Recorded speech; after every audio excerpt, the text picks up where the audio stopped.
Violet was born a very normal pregnancy, normal delivery. She was 41 weeks, so right on time.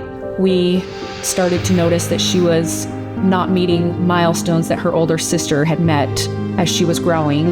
They had us meet with a geneticist because there were a few things that seemed to line up that she may have a genetic condition.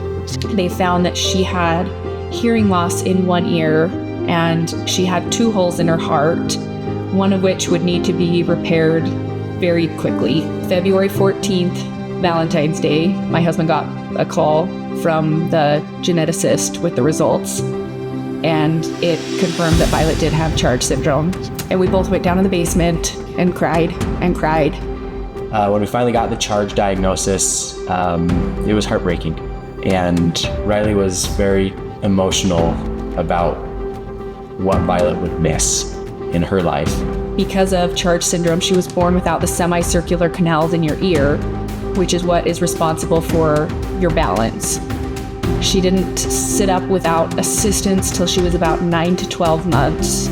My husband and I both knew that it was time to contact the National Ability Center because we knew horse riding would be a big benefit for Violet. When I started working with Violet, she was working on her balance. So exercises with her arms out, her arms up to the sky, standing up in the stirrups, a position we call 2-point, so similar to what jockeys use when they're racing horses, a little less extreme. When we were expecting our 4th baby, Violet was so excited to come up and tell Sarah. And then in January, our 4th baby came.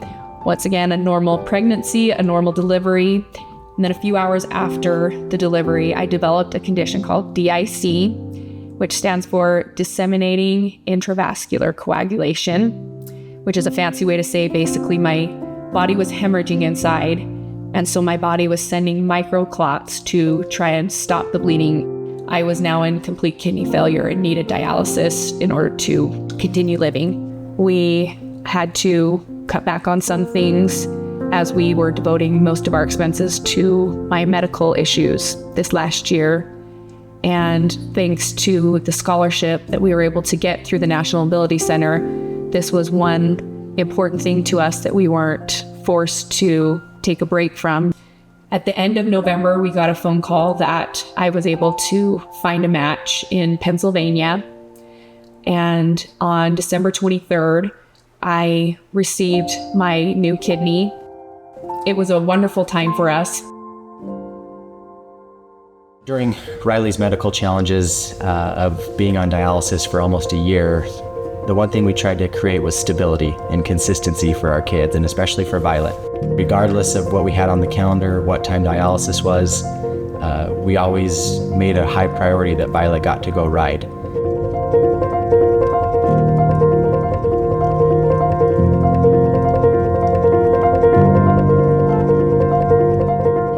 One of the coolest things in working with Violet is watching her confidence grow over the years. She can walk, trot, off lead on almost any of our horses. And it takes confidence, comfort, skill, and she has all of those things. When I ride horses, I feel strong and happy, and it's one of my favorite things I've been who wanted it. With the support of the National Ability Center, we've watched Violet's self-confidence improve as she's developed a passion for horses and as she's continued to grow and harness this love. What used to be hard was simple as walking from the arena onto the cement and up to the area where they would tack the horses. She couldn't do that before without assistance, and now she can carry the saddle, she can pick up the bucket, she can brush the horses. We've watched these bonds grow with the instructors that have been so dear to our family and dear to Violet, and then the connection that she's had with the different horses, from Captain Brownie to Snickers to Danny to Token. They've all played a significant role in her story. She's become a confident young girl. What Riley and I would like to say to the donors of the National Ability Center is simply thank you. Without you and your support, Violet's not where she is. She's not this independent, blossoming, wonderful young girl with a bright future ahead of her. And that's something that we will never be able to show enough gratitude for. Thank you for your kindness.